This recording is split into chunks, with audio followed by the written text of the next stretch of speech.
Welcome back to the Lore and Valor podcast. I am joined once again today by my fellow authors and veterans, Joelle Presby and Kacey Ezell. So we were going to try to bring you Arcane episode 8 today, but unfortunately, our friend Brian had some scheduling conflicts that rose up. As you all know, we're all of us tied down with family creative endeavors, and sometimes we just can't keep the schedule. But we didn't want to waste the time block recording, so at Kacey's suggestion, we're going to kind of discuss for you how this process has impacted us, how it's been going, what we've enjoyed about it. And then we'd like to open it up in the comments for, hey, here's what would make this particular segment more valuable. Here's what you don't address for Arcane, or here's what you have addressed for Arcane that I really like. So that's kind of discussion we're having. Probably a shorter video today, depending on how many tangents we get off onto.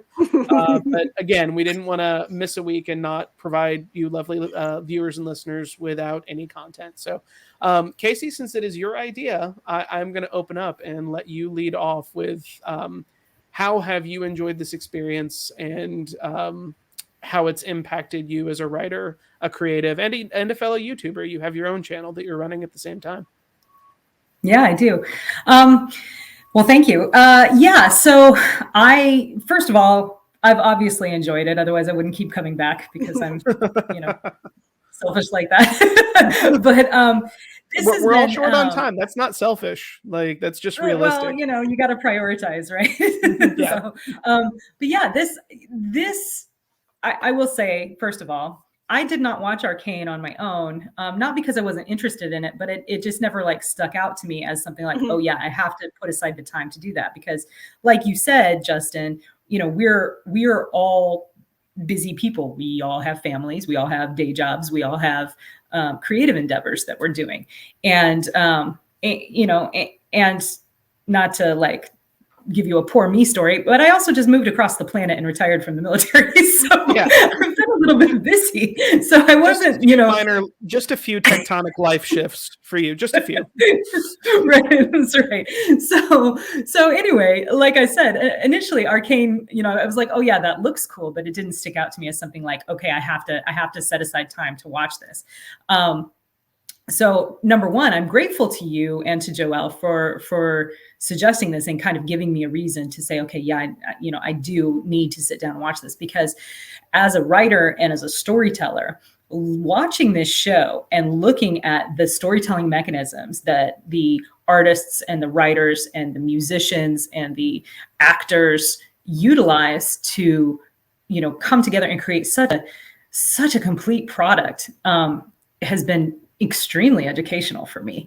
I'll be watching it and I'm watching, I don't know, pick a thing, right? There'll be some visual effect that I'll see and I'll be like, oh, that's really, really good. I have to figure out a way to use that play of light and shadow in my own work. Or I forget what episode it was. It might maybe 4 or 5 when we were talking about music and how they play the music in the show and it brings out that mood. If there's a way that I can do something like that in my work as a writer, I haven't quite figured it out yet, but I love the way that works in the visual, sort of cinematic format. And I do enjoy bringing that cinematic element to my own stories as well. So for that reason, this has been a great experiment for me, just as a professional development thing, as a storyteller, as an author. I'll leave. There's so many more things I could say, but I'll leave off there and let Joelle have a chance, and then we can come back. I almost never watch visual storytelling because I'm just short on time, and I can pair books with other things I do. I can listen to an audiobook while I'm driving kids around. I can listen to an audiobook while I'm patting the 3-year-old on the head and trying to get her to fall asleep. But I can't have my little phone showing flashing images of people killing each other on the screen. That does not work with having a 3-year-old fall asleep. And also, I wanted to watch this show. I really did. But if we hadn't done this podcast, I would probably have had to wait a couple of years before I would have justified to myself watching it. Because I'm not okay with watching it in front of my kids because they're too little and I don't want to give them nightmares. Of course, that's fair. But Joelle, I don't either. Yeah, like I agree with you completely on that one. This is just a little bit too mature for the little ones. I think a teenager could probably take it, but I'd say depending on the kid. Depending on the kid, of course, but I'd say 10 or younger, maybe not. Like, in my opinion. I don't let my 9-year-old watch it with me. So yeah, there you go. So definitely not a 3-year-old. And another thing I love about this is I get to talk to you guys regularly, and I am a fortunate writer in that I don't have a day job, but also I am an unfortunate writer in that I don't have a day job. And so I don't see grown-ups and talk to them except for my husband on a regular basis, unless I make an arrangement to go and do stuff. So I feel a little bit bad for my kids' school because they have a parent-teacher organization. I think they're going to find that I'm a little more committed to showing up and talking to the people than they would want. Joelle, a point of order, if you don't mind. You're a stay-at-home mom, aren't you? Well, my kids go to daycare. Oh, okay. But still, yeah, that 100% counts as a day job, just for clarification. I'm not going to a workplace where I interact with other grown-ups. Fair enough. Yeah. Fair enough.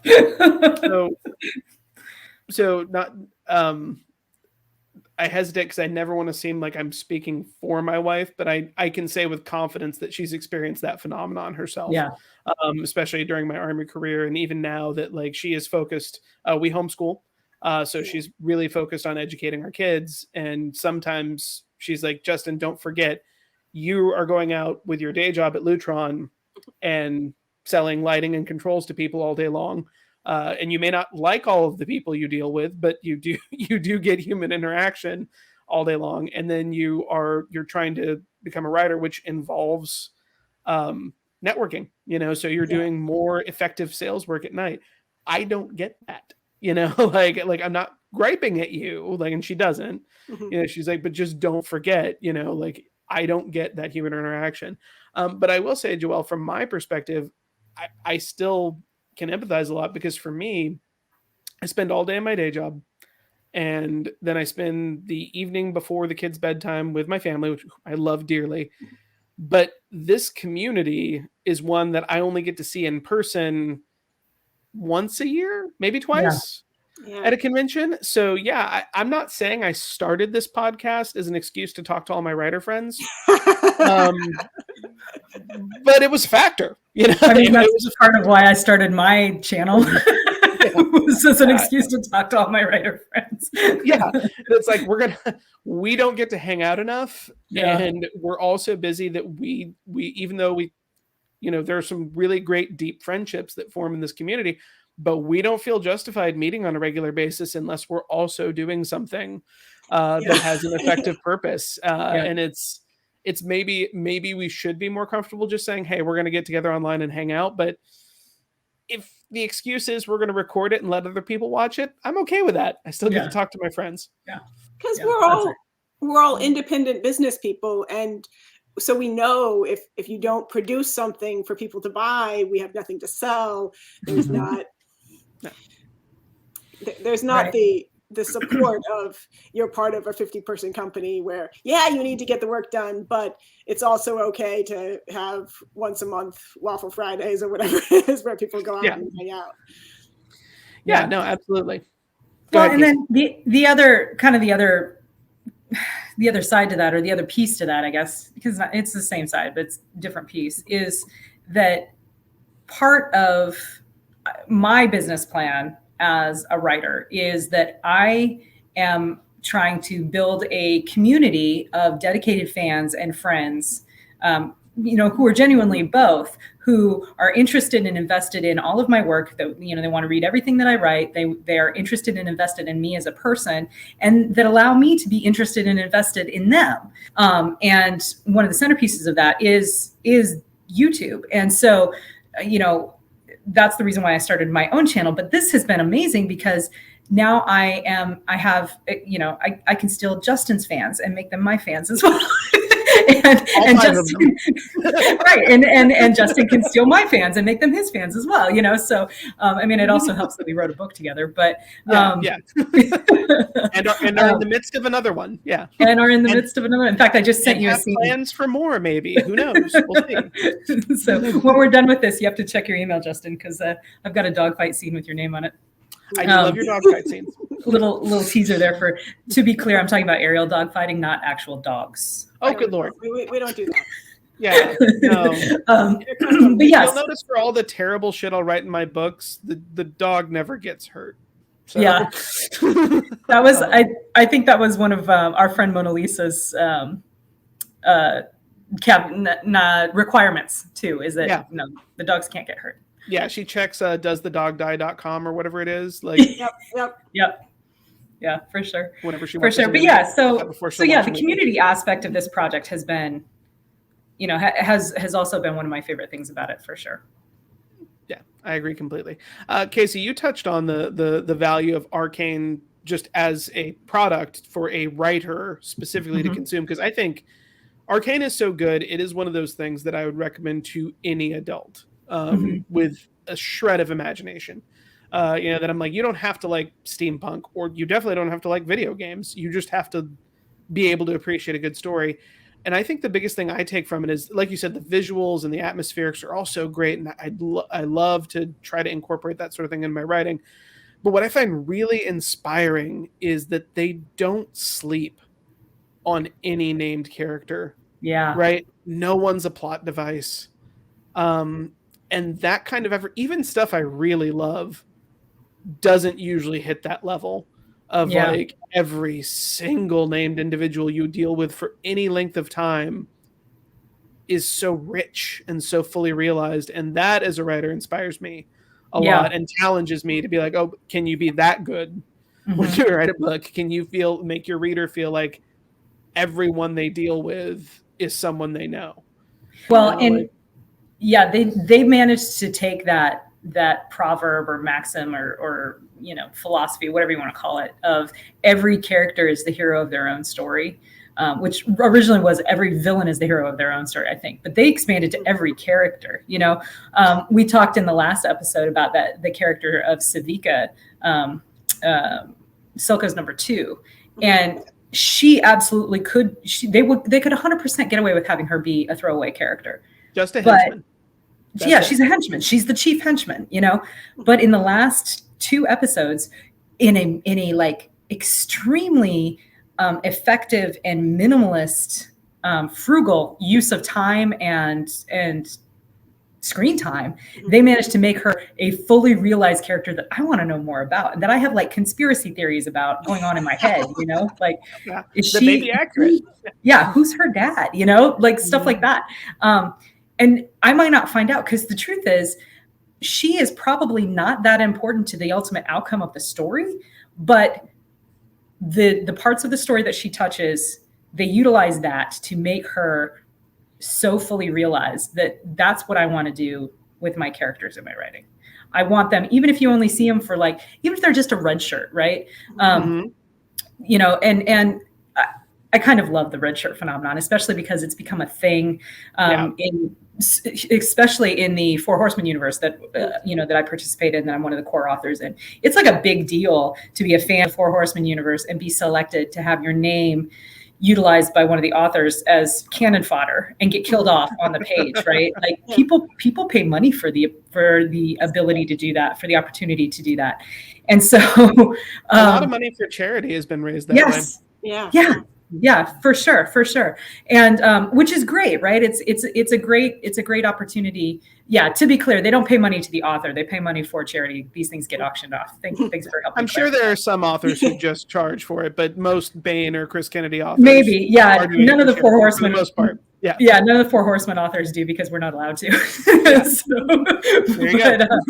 Chris wouldn't stand for that. But we do auction off those spots, as you said, for charity, and people will shell out for it, and it's great, right? But it's like, well, especially if someone's gonna pay a couple of $100s to a charity, you know, in order for me to use their name, I want to give them something meaty to sink their teeth into. I don't want them to just be a one-liner and, Lieutenant Justin Watson got the hell blown out of him, on because of an IED. Like that's dumb, right? Like let me do something to make it cool so that the reader feels like their, a couple $100 was justified. So yeah, that makes total sense. I will say I'm writing, so I've got Kacey and I are obviously working on our alternate Russian Civil War series, beginning with the Romanov Rescue and continuing with Redacted. We haven't actually finally we're still with the title to be a little bit up in the air. Yeah. But then I'm also working with Tom on the next book in his M-Day Mercenary series, and it's set in the Mexican drug war. But I feel a bit of pressure. I don't want to whine, but he red shirts and Tuckerizes friends left, right, and center. So like he's got all these people who he knows, and some of them are longtime Bane fans, some of them are now Bane authors, a lot of them, and like some of them I do not know. So when I come up in the story, I'm like, oh wait, do I have to characterize this person? Like am I gonna piss someone off if I, don't use, and given the crowd base we have, if I don't use their correct concealed carry? Yeah, that's right. Like I would never use a CZ for a concealed carry pistol, Justin. What the hell, alternate history, sir. Alternate history. That's right. Well, this one's, also, I'm the author. Shut up. Yeah, this one's military thriller, but yeah, Kacey, what you said is like, I'm like, guys, like you're Tuckerized, I get it, but I am writing the book. Again, I'm not trying to crap on anyone, but I gotta do what actually makes sense within the story to do. But yeah, I just the red shirt phenomenon, I hadn't dealt with it in anything I'd wrote because prior to this, everything I wrote was just me. And I, tend not to Tuckerize without a reason to do so. I'm sure hopefully if I'm successful, I will end up giving red shirts lots for charity at some point. Yeah. But that like this was the first time I ran into that as actually this is a process that you have to account for when you're writing. So that was interesting to me. I was going to say two of the major named characters in Skies to Conquer, the third book in my Psyche of War trilogy, were charity Tuckerizations, and it was one of those things where exactly that, because they had won the auction at considerable financial cost, I was like, okay, I guess you're now a major named character. I had been using this name, but I'm going to go back and I'm going to do a find and replace, and it's going to be your name now. The next and I'm going to adjust the description so it looks like you. And the next Oniverse anthology, At What Price Victory, I've got a short story in there, and it's not a person who is red-shirted, it is a ship. The Royal Manticore Navy fan club group organizes themselves not by chapters, but by ships. And it's too big of an organization for every ship unit to be a ship that's in the series, even as big as that series is. Wow. So some of them are other names, and then they campaign pretty hard to get added to the canon. It's a big deal. It's a big deal. They get like an award if they get put on the page. And of course, you get to weed out like Bodie McBoatface and things like that. Right? Like, they don't choose those kind of names because they're really selected. So it was interesting as I was talking through with David revisions. Is like, well, this part we can just cut that. It's like, no, I can't cut that. We Tuckerized that ship, and so we completely reworked it so that it fit better and was necessary. Yeah. That's so crazy. Yeah, the David Weber's Royal Manticore and Navy fan club, and the fact that it's not just the Royal Manticore and Navy, like some fans are like, no, I want to be the Andromani. Yeah. Like that, like you have different factions. Like, good Lord, that's so aspirational and so inspirational. Right. I'm like, as a writer, I'm like, man, you totally deserve it, and I'm totally envious. That's so awesome. As far as Tuckerization, another interesting point, Kacey, is that I had read about you as Kacey Bathlick like 5 or 6 years before we ever met because of John Ringo. Yeah, he Tuckerized me. That's true. Yeah, as a Hind pilot, which You do have hind time, if I'm not mistaken. Not hind, hip. Oh, time. hip. Yeah, Yeah. hip time. Okay. Yeah. So yeah, Gotcha. that's true. That is true. Mhm. That's how a lot of people first learned my name, I guess.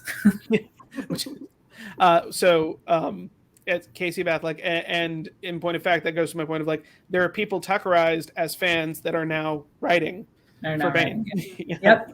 For sure. But yeah, so all of which comes back to the characters in Arcane are amazing, and the show is you really could as a writer use it as a primer for here's how to develop interesting, complex, three-dimensional characters that are going to draw your reader in and make them care about these people. You know, even the bad guys, especially the bad guys, right? Like. Yeah. I am invested in the relationship between Silco and Jinx. I want to know how that's going to go, you know? Do you know? I do. No, I do, because no, of course, you know, of course. As dirty as that guy is and as screwed up as she is, like there is genuine parental love there, you know? And you know, as I don't know, that it's like I tell my girls all the time, right? There's two things that you will never, ever be able to do. The first one is you will never, ever, ever be able to make me stop loving you. No matter what you do, I may not always like you. I may not always approve of you, I may not always approve of what you're doing, but I will always love you. And that, like, you can see that between Silco and Jinx, and you know, that resonates with me. And so I want to see how that's gonna come out, you know, because wow, there's a lot going on there. Super compelling. Yeah. Super compelling. I was gonna say the voice actors are really amazing, and so wish list here. If you are going to have one of your books or some future book that you haven't written yet, the audiobook's going to be done by one of these voice actors. Oh man. Who would you pick? Oh man. That's tough. I think I'd like Silco to do an audiobook. Yeah. Yeah, that's where I was going to go. Failing him, maybe Mel. Yeah, which I don't know. So a lot of my main characters are female, so I tend to default to the female voice. So I was thinking of, I was thinking of females, and so maybe Mel, maybe even Vi, because she's got that like rasp, you know, that like kind of just because singer the voice sort of. actor did that for Arcane doesn't mean that they always do that. Sure.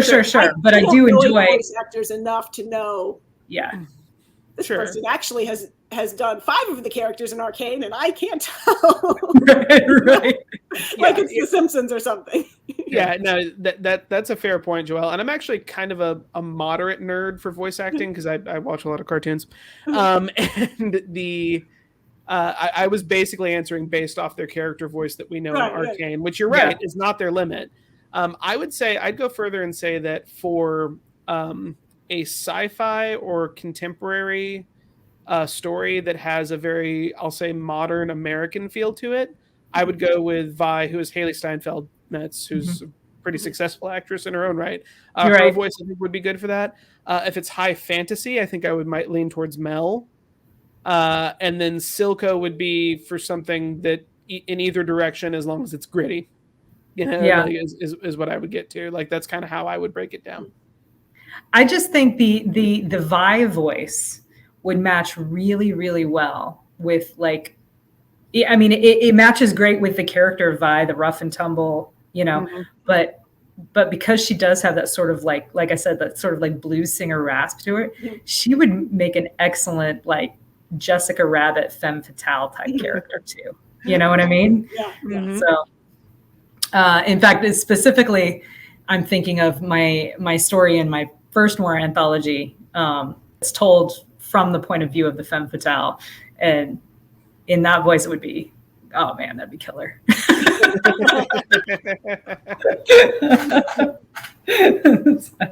Oh man. So yeah, So like I said, it's been a good experience doing this show with you guys. Yeah, and I can't thank you enough because, again, we stated at the beginning, everyone's got crazy schedules, including me. So it's my idea, and I end up having to be the one saying, no, I can't do it then, I can't do it then, I can't do it then. Can you do it now? And I so appreciate all of your guys' patience with that process because I know it's not easy to fit these in. But it is so much fun to get to talk to you. Arcane has been amazing. I'm glad we've all gotten a chance to watch it. I got a shout out to Mona Lisa because one of my decision points was when she liked it because she is so picky. I love you, Mona Lisa, but it's true. You're super picky. Well, I think she would embrace that.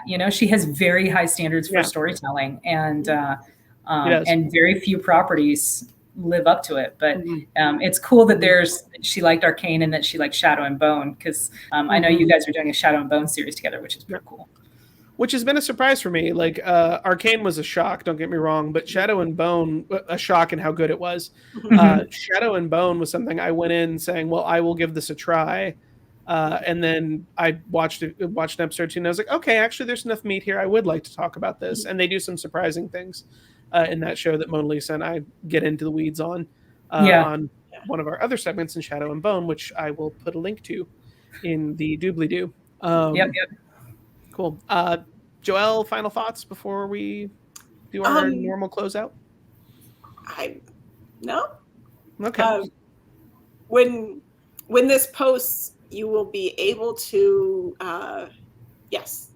I'm doing a 5-book giveaway, and cool. you can get The Road to Hell, and also Kevin Inkenberry's The Crossing, and Ramon Terrell's Unleashed, and Abbott in Darkness by DJ Butler, and Threading the Rude Eye by Stan Wheeler. And all you got to do is put in your email address. You get subscribed to my newsletter and all 4 of theirs, and you can unsubscribe immediately. And if you want to, go ahead. But meanwhile, you'll get everybody's book. And if you like reading at least one of them, then maybe you'll stay subscribed. Also, you should stay subscribed because I'm a subscriber of several of those, and the content that they put out is really good. It's very fun stuff. DJ Butler has he talks about the stuff he's reading, and then he always gives a really cool writing tip. Kevin talks about what's going on in his life and stuff. So yeah. And I will say I've read everyone on that list but Stan Wheeler now because I'm in the middle of Dabare Snake Launcher. And all of those people are very talented authors who write stories you should read. So that is a great deal, and we'll definitely have links to that in the comments below. For me, same as it's been for a while, Romanov Rescue, novel of an alternate Russian Civil War. If you want to check that out, I'd greatly appreciate it. It's coming out, and you can pre-order it in mass market paperback. It's already available in hardback and electronic. Kacey, go ahead. What's going on in your world, real quick? So same. Couple weeks. Yeah, I wrote that with Kacey. So a couple weeks. On the 6th is the release of No Game for Knights, which I'm not in my office. Otherwise, I'd have a copy of it to show you. But that's the second noir anthology. This is the one that focuses on the archetype of the noir detective, and just got a total all-star lineup with that one. So if you like the kind of dark, gritty feel that Arcane has sometimes, check this out. You'll dig that too. And then also, if you don't mind, Justin, I would love to mention my own YouTube channel. Yes. So my YouTube channel is called Kacey Ezel Writer Life, and it focuses a lot more on me because that's the kind of prima donna that I am. She was in the Air Force. I'm just throwing that out there. And I am a pilot. I mean, come on. Are you surprised? But no, it's the focus of it really is okay, how do I make this transition between full-time military officer to full-time writer? So I the last couple months while I've been moving, my content I've been down to about a couple of videos a month. But I'm trying to regain that consistency, trying to get back in the rhythm of it. And I usually try to go live every Friday at 8 p.m. So come check that out if you're interested in, seeing more about how I'm doing this stuff. So. Yeah.